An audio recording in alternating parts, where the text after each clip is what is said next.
أنا أرشح المنتخب النيجيري مثلك، لأن المنتخب النيجيري عنده عناصر فتاكة. 0 لنيجيريا. أنا نظن نيجيريا 3-0.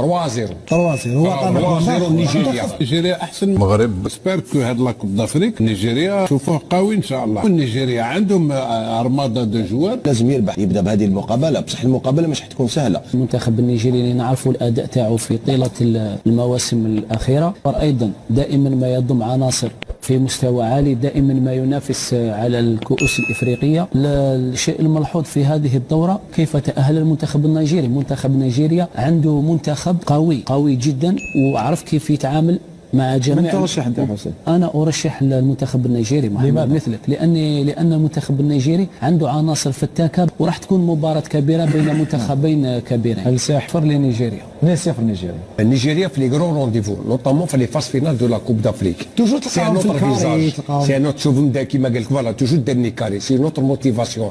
يجو بور لا ناسيون، يجو بور لو موند.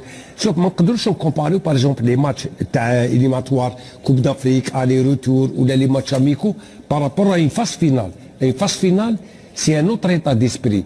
اللاعبين يحبوا يلعبوا بور لو بي، يحبوا يلعبوا بور لي كولور، وخاصة ان نيجيريا عندها دي تراديسيون دون لي فاز فينال دو لا كان. امين انت في ميزك اللاعبين تاعهم يلعبوا شنو على اليمن، ماشي على العلم تاعهم على لو بي. لا يلعبوا نو نيجيريا. جو فو دير لا موتيفاسيون تاعهم بارابور هاد لي ماتش اللي نتكلموا عليهم، هاد لي ماتش اميكو ولا لي ماتش إليميناتوار ديريكت، سي با لا ميم شوز. لا فاز فينال في نيجيريا سي ان اوتر ديتا ديسبي، سي ان اوتر موتيفاسيون.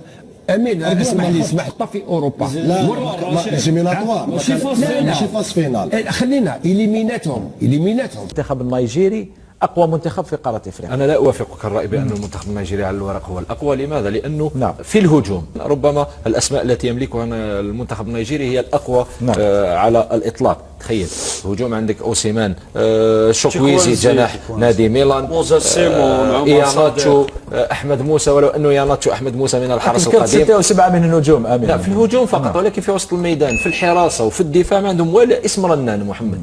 حراسة المرمى عندهم أسماء مغمورة، وهذا شيء قليلا ما يحدث مع منتخب مثل المنتخب النيجيري.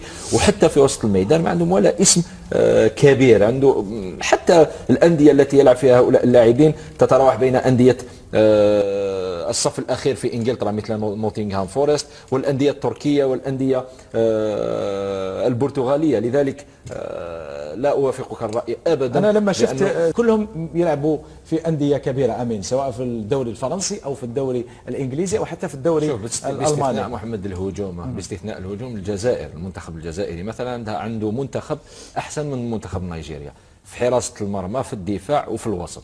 في الهجوم عندهم أسماء أحسن ثقيلة. نعم ثقيلة، عندهم أسماء ثقيلة لا زالت تنشط في أقوى الأندية. أعطيتك أمثلة: أوسيمان في نادي نابولي، تشوكويزي في نادي ميلان، أحمد موسى ولو أنه من الحرس القديم، بونيفاس الذي يعتبر من أحسن الهدافين حاليا في أوروبا وفي الدوري الألماني.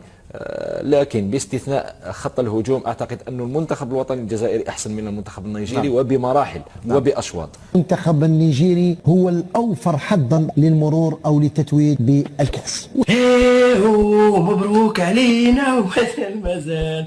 المهم ألف مبروك ومليون مبروك للشعب المغربي، وتريليون مبروك ومليار مبروك. التأهل النهائي عن جدارة واستحقاق ضد صحافة زيكو، ضد قنوات زيكو، لأنه قناة زيكو اليوم، ولكن بالعكس المغرب راه في النهائي.